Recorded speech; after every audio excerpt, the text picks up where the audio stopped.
Hello, hello. Mr. Casco. Okay. Finally. Good, good, good. You ready Okay, for thank the you. presentation? Yeah, I'm going to love my presentation. Thank you Yeah. to So, wait.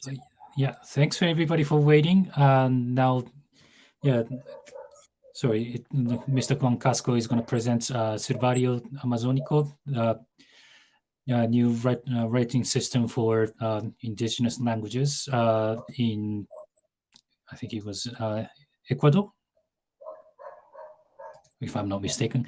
Anyway, let's not waste too much time, and it's all yours. Yeah. Yeah. Presentation is loading, but the file is Juan Casco ATypI Silam file. Yeah. I don't know. It's the brand new one. Yeah. Sorry. It's another file. Oh, is it? Until that, I would like to apologize to people of yesterday. I have some confusion and misunderstanding about the time zone, and I'm so sorry for the people that was waiting yesterday. And I would like to thank ATypI for the invitation for to be part of this uh, great virtual event, and I am so glad to be here. Um, until that, I am doing type design for over 20 years, and I also do, type design work. Um, so this is the brand new presentation. How do I? We see two presentations. I don't know which one it is now. Yeah, the one is Juan Casco Itepai Silam. Yeah, I think you have it. Yeah, this one. Okay, so let's start. Yeah, so let me just say one thing Um, before that, that for people that want to make questions, of course, you usually use English as a main language, but if you prefer to make questions either in Portuguese or Spanish, you can do that on the chat as well. I will translate to Juan at the end.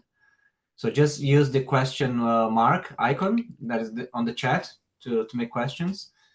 And yes, welcome, Juan. So yeah, I think now we can start. okay, thank you. As I was saying, my name is Juan Casco. I am an Amazonian Ecuadorian visual artist, and this is Silabario Amazónico, or Silam, building a writing system for indigenous languages. Well, the writing systems uh, are a demonstration of, the cultural richness of the world, and many languages developed beautiful scripts, beautiful writing systems. And to understand, for people, maybe you are typographers, maybe you are graphic designers, this is a small scheme about how I think uh, the glyphs was developed. It's not historically accurate. It's not history is not a line. So we got petroglyphics. Uh, in the first human. I think the culture was born when the human, as an animal, contemplating their own being with the cosmos. So there is a reason glyphs or symbols were created. So from petroglyphs, they became to ideograms and pictograms. Well, you must know from the ox glyph of Egyptian hieroglyphs became the first alphabet, the first Phoenician alphabet, and later became abjads or abugidas. And also we got the sinograms that are logographic, ideographic, pictographic too, and examples like the hiragana, katakana, syllabary, and also Cherokee that became from Latin alphabet is a rare case. And we also why I get into this project. I live in Ecuador, who has 14 indigenous language and tongues, and you must know some indigenous and aboriginal language are airgraphs, so they didn't develop a writing system, or colonial processes uh, didn't give it a chance to develop their own systems. In the case of all the Ecuadorian languages are written with Latin characters, so they are consequence of colonial process or use of Spanish language. So the Spanish language use the Latin alphabet. Another thing that historically say that were the, there are some political posture that say the ancient people of Americas was ignorance and something like that. So I believe in uh, research into history, reevaluated, and for example, we got the Olmeca and later Epi-Olmeca, the very well-known Maya writing system, and also me as Latino, me as Andino, as Ecuadorian. Uh, in school, they say the Incas, they never developed a writing system. They didn't have a script. So maybe until now there is no a lectoscriptural uh, writing system like an alphabet, like a syllabary. But Andean civilization had the Tokapu and also the Kipu. Tokapu is they are iconographic square shapes in color, and Kipu is a countdown system, and uh, since 1800, the 1800s, we got modern writing systems like Cherokee, Inuktitut, that are in North America, and Africa, that is in Brazil. Later we will talk about it.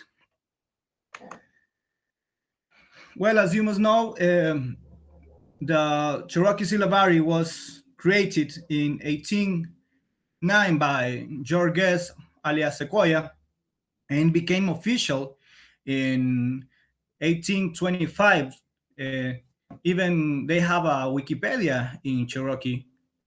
Also, the Inuktitut syllabary, which is an abugida, and is used of Eskimo peoples and another northern peoples. You can see this system is in use in this uh, traffic sign. Also, when I was doing my research, I learned about alpha-syllabary, who is technically the first Amazonian syllabary that was created in 1910 and is used for Ndiuka Creole language of Suriname. Uh, so you can see in this picture, this some kind of sculpture installation with Afaka script. The picture came from Endangered Alphabet's website, and it's beautiful. The shapes are very, very Amazonian, very tribal. And while I was creating this system, I took inspiration. I learned about the different and the historical development of writing systems around the world. So I get inspiration in alphabet, syllabaries, and abugidas, such as Hangul, Hindi, the use of vowel points of abjads like Hebrew and in Arabic. So Silam, Silabario Amazónico. In this picture, I am with Waorani people. They are indigenous nation of Ecuadorian Amazon. And also I get in contact with linguists, with anthropologists, who help me to build a team, to build a academic uh, uh, academic academic investigation. So we got linguistics, anthropology, and design mixing together, intersectioning with ethno-linguistics, with semiotics, with social representation and pragmatics. And all this became into the writing materialization, or in other words, the writing system. Uh, so this is Silam. I got the Silam is a proposed writing system for indigenous language of Babia Yala or the Americas or America continent.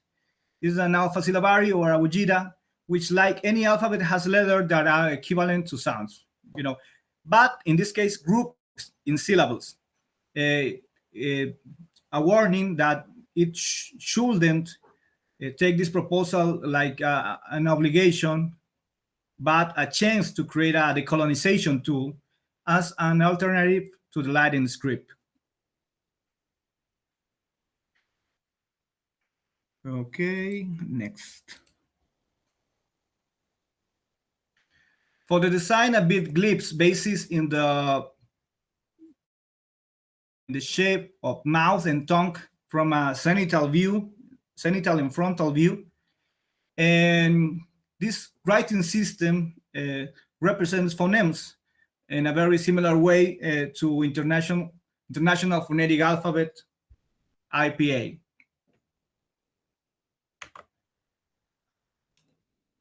So when I was developing this writing system, I take care about the cosmovision principles of native and aboriginal peoples in the Andean, in the Amazonian pre-Columbian history. So we got this universal principle of bilateral symmetry. We see here a tree in its roots. Also, the Andean cosmovision and conception of the world. We got Hanam-Pacha, the upper world, Kai-Pacha, the present world, Ukui-Pacha, the underworld, very similar to another mythologies. And also we got here Viracocha god, who was part of, adored by Tiwanaku, by Incas too. Next presentation. Also, I did a comparative chart with Amazonian petroglyphs. For example, these petroglyphs are in Catazo, Morona Santiago. I live in Pastaza province, and they are, like 100 kilometers away, very close. So when I compared, it looks like these anthropomorphic, zoomorphic figures, very similar to what I'm doing with Silabario. And this is the alphabet. Wait a minute. Wait a sec. As you know, A, E, I, O, U.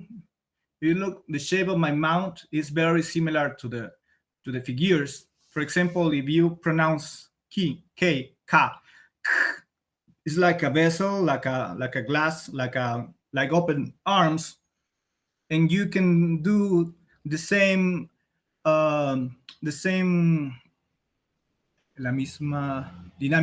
dynamics with another glyphs. A very important thing is also when you are in territory, you are in the jungle, how you relate a letter F with indigenous people. It's like a broken tree, it's imperfect, it's not symmetrical. So I did this chart and with my team too, and how we could relate with the visual anthropology of the peoples, of indigenous people. For example, we got NG, or the TS, a bird, or the X, vessel with fruit, or Ñ, plow, to harvest, or F, waterfall, water, or the K, arms. Next. Writing structure. It's very similar to Korean Hangul. We got a base that commonly used to be a consonant, and sometimes if it have space can embrace vowel, we got the word warmi, that means woman, woman, mujer. And also we got another example where the first letter is the vowel, in this case, the syllable in. And we got a base and a modifier, a modificator. And this is very, very, very similar to Korean Hangul. For the construction of the Silabario Amazónico, we got some principles. Each letter block must contain one syllable. Simplification principle. Shapes can be merged. Typographic ligatures. Space reduction principle. Syllables can contain or embrace others. I used to say hug, and then in Spanish mean is abrazo. You know, when you embrace someone.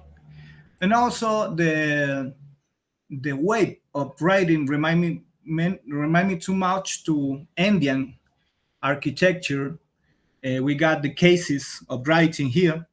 We got vowel B C B, another case CV BC CVC CV with embrace to up or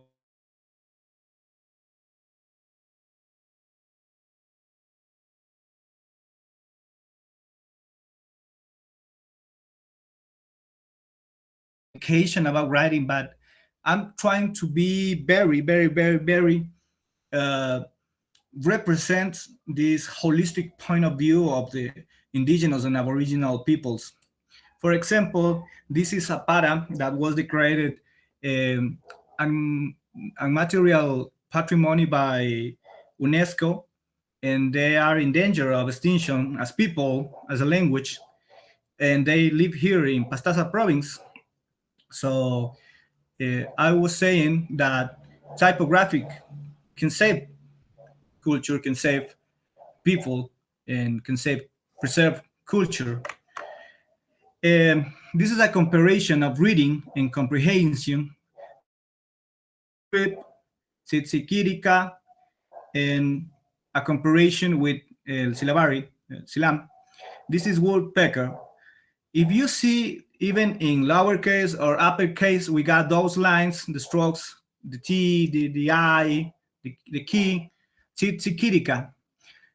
So with a colonial or occidental point of view, it's hard to read. But with syllabary, it's, it's maybe easy to assimilate syllable per syllable. Another thing, in this case, is Kichwa language or Quechua. I use ligature writing, and for example, we got ayahuasca. That is there is a plant used for rituals and to go to alterate state of conscience. And aya is in one block, in one syllable. Maybe we can build rules that make the letters beautiful or easy to read.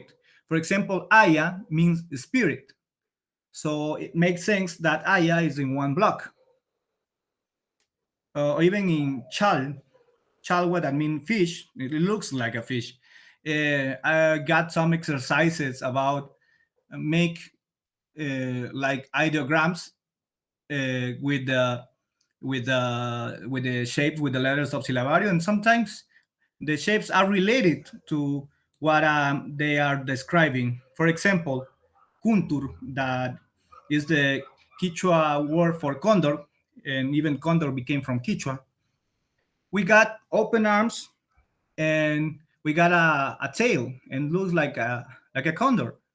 The jaguar, this is in Guao Teredo from Guarani Nation. Ayahuasca, we already watched it. And saber, to knowledge, quite in Zapara language, that it even looks like an ant. Ants are known by their work, their knowledge, and also Mokawa, that means vessel, using the key letter. Next. And even we can play illustration for kids. When you are a kid, you trying to do easy schemes to learning. And there's all the thing about Silabario Amazónico. I am so developing another project as consequence of this way of investigation, and they are typographic tools. A sec. Typographic tools for the protection of indigenous language and cultures. This is the project called Kichwa Kivo, the symbol of a kivo for Kichwa, or Runashimi or Runashimi. Ecuadorian Kichwa. Northern Kichwa or Ecuadorian Kichwa is the second most widely spoken Quechua language.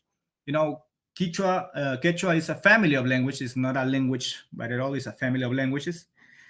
And in Ecuador is used the Quechua unificado, that several studies question its use because it doesn't reflect the phonemes using in some dialects variants within the country. So we got one standard Quechua, and you see in the diagram that are even 6 or 7 Quechua variants in Ecuador. The same happens in Peru.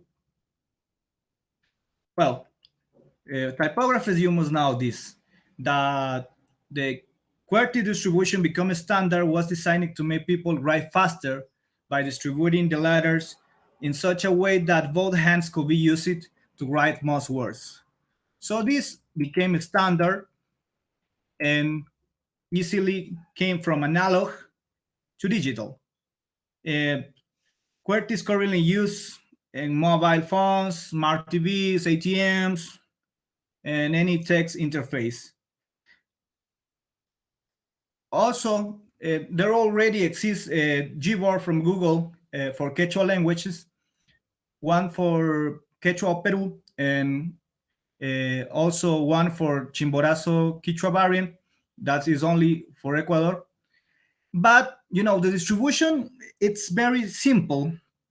So I associate with Quechua Institute of Science and Technology, that they are a group of academic indigenous people and also mestizo peoples and even outsiders that are researching and doing science in native language, in this case, Quechua. So this is the proposal. We preserve QWERTY, but some letters like Q aren't using in Quechua, but they use for places, institution, people, brands, and words from another language like Spanish and English. So this proposal of keyboard try to be useful, not only exotify native language, because native people are already did science, they do investigation, they do business. So we need to preserve tools to people make their social integration, make business.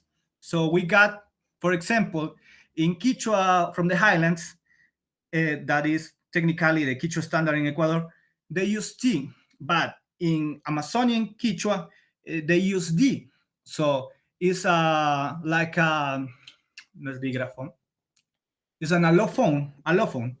So we just put together T and D. The same happened with H and J, because Hatarinshun, for example, in the highlands they use the H, and it happens of consequence of Spanish language. Spanish language is the only language that the J sounds like similar to English H. So also I put together, with T and H you make a CH. SH is close to S. The same happens with L and double L.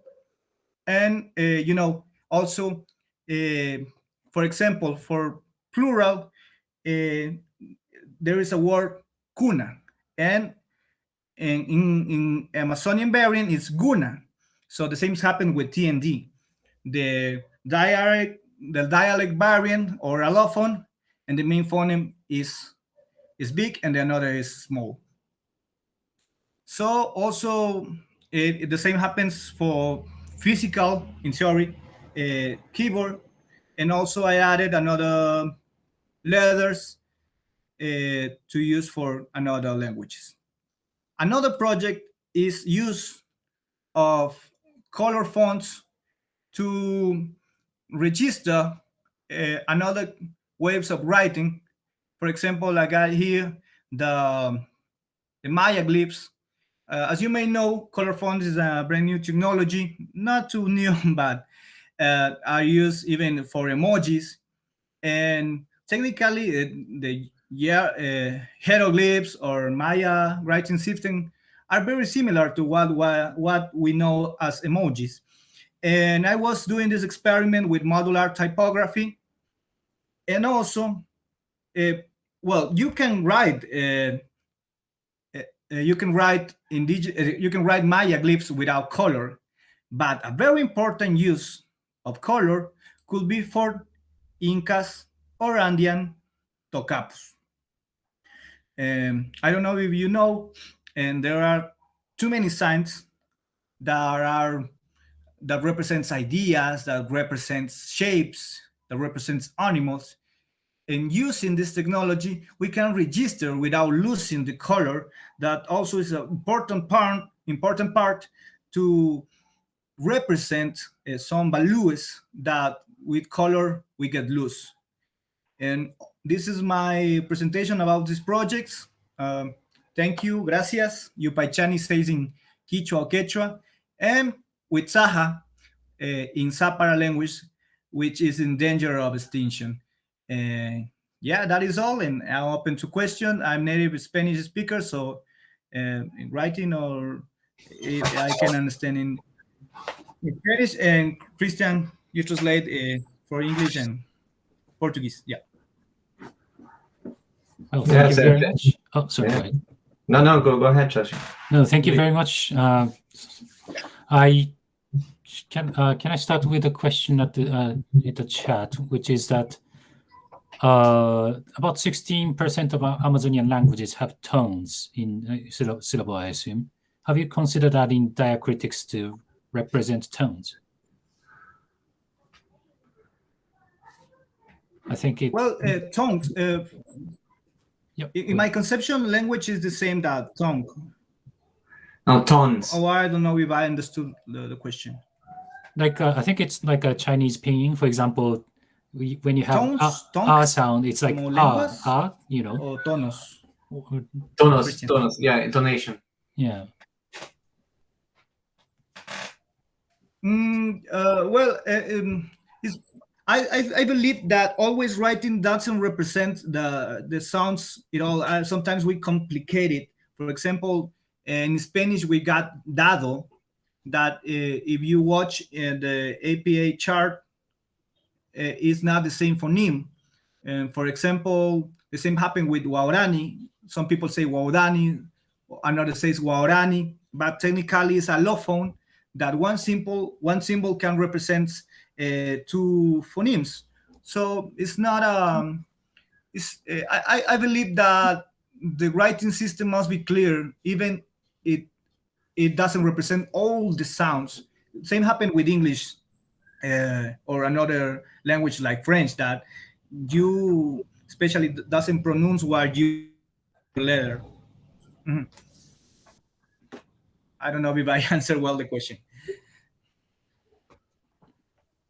Yeah, we were talking about because you were trying to, if I understand it correctly, you were trying to make this writing system for as many Latin American languages as possible in the ultimately. I propose not too many as possible. I believe that I create a tool, and if you feel if your language maybe could use this Silabario to develop their own system, even I realize it where that it's very different when I write Silabario with Zapara than Quechua or Kichwa. So I say writing system must flow with the language like rivers. So I don't know if I can share my my my Screen. my screen. Yeah, Yeah. and You you can. maybe see the difference. Yeah, You have for something files. to show on the screen. You have to go on the Yeah, top, I will. and then you Yeah. desktop share. Okay. I got, well, this is the webpage of Silabario. And for example, it's not the same for Kichwa because Kichwa is an Andean language and take these shapes. And Zapara is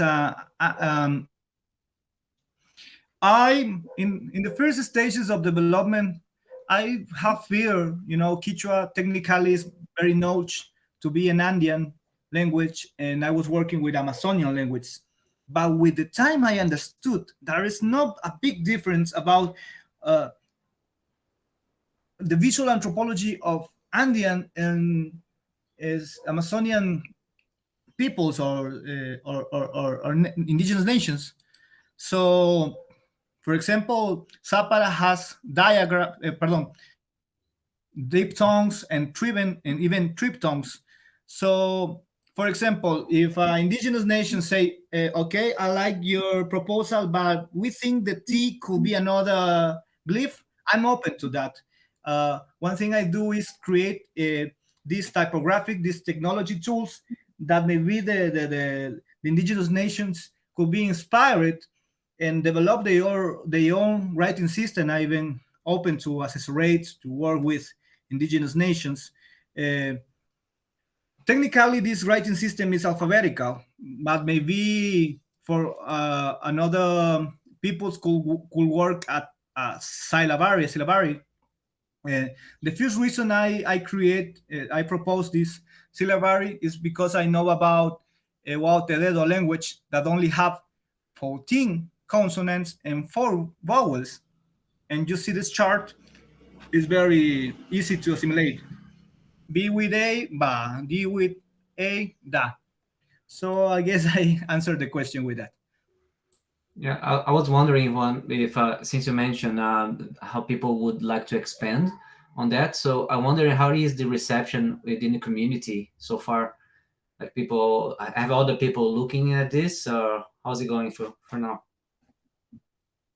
Okay, well, graphically, people like this beautiful. And the most important thing for me is that native speakers are open to that. Especially, I had worked with KIST, Kichwa Institute of Science and Technology, and we did some workshops. And native speakers, Kichwa native speakers are very open to write their language with Silabario Amazónico. So 98% people are open to that. Yeah, and then did they make any comments so far about some shapes that they might even want to do some changes, or how it was so far? Yeah, maybe. I work with ethnolinguistics, French ethnolinguistic, Olivier Megic, and we try to make glyphs that in small sizes didn't confuse with another glyphs.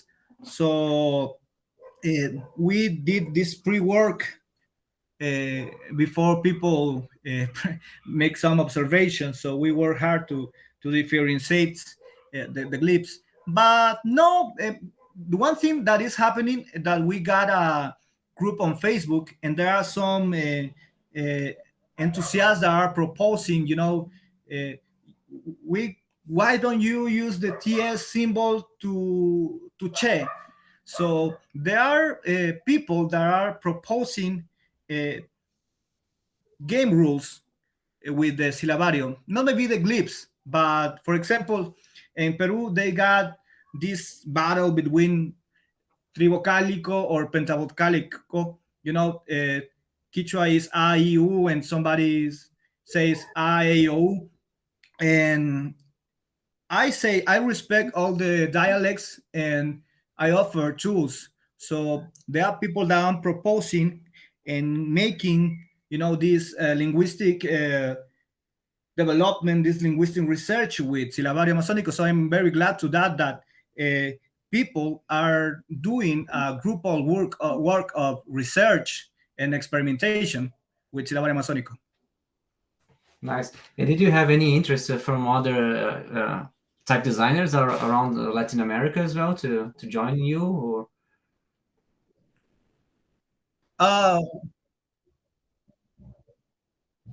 Well, by the way, I was invited by Cesar Puertas, Colombian type designer. I did a speak some months ago.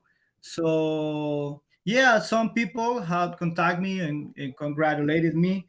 The way there are new, 10 years ago there wasn't too many type designers than today, and I have been contacted. Some women from Universidad Santiago de Guayaquil contacted me to she was doing Valdivia typography. Valdivia is a Costian pre-Columbian culture. So I guess right now type designers or graphic designer are doing some kind of research with indigenous nation, pre-Columbian cultures, Criollo cultures, mestizo cultures. Even I guess yesterday there was a project from El Salvador or something like that. yeah, So I guess universally people are trying to connect with their roots, with their identity, and I guess typography also reflects identity. So yes, but so many people around the world had contacted me. I guess this is a universal thing, more than being indigenous, more than being Latino, and I'm very glad that in Africa they keep developing writing system that fit with their language and tongues.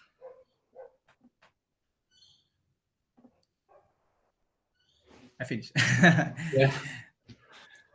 Thanks very much, Juan. I think that was an amazing topic, and like myself as a Brazilian, Okay, you can go to. You also can visit Silabario Amazónico in Instagram and Facebook and even Twitter. Mhm. Yeah, perfect. So now I think we can jump into the Hangout Christian, space. I Yes. hear you. Can you hear me? I can hear you. Yeah. So we can we can jump into the Hangout space as well, the Hangout room, to chat a little bit further about this Okay. if you wish.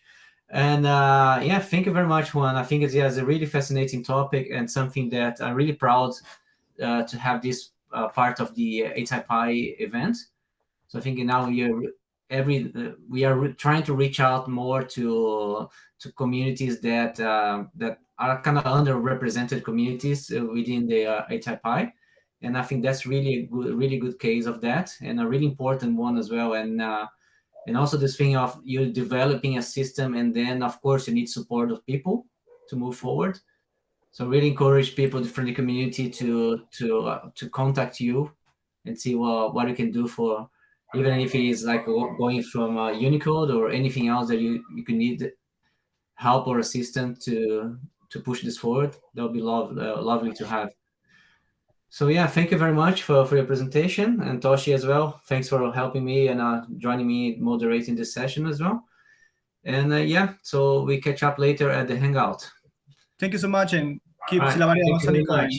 in the Thank social you for media. attending. All right. See you. Hasta luego, un gusto. Gracias. Gracias, Toshi. Gracias, Cristian. Gracias, ATypI. Yeah. Chao.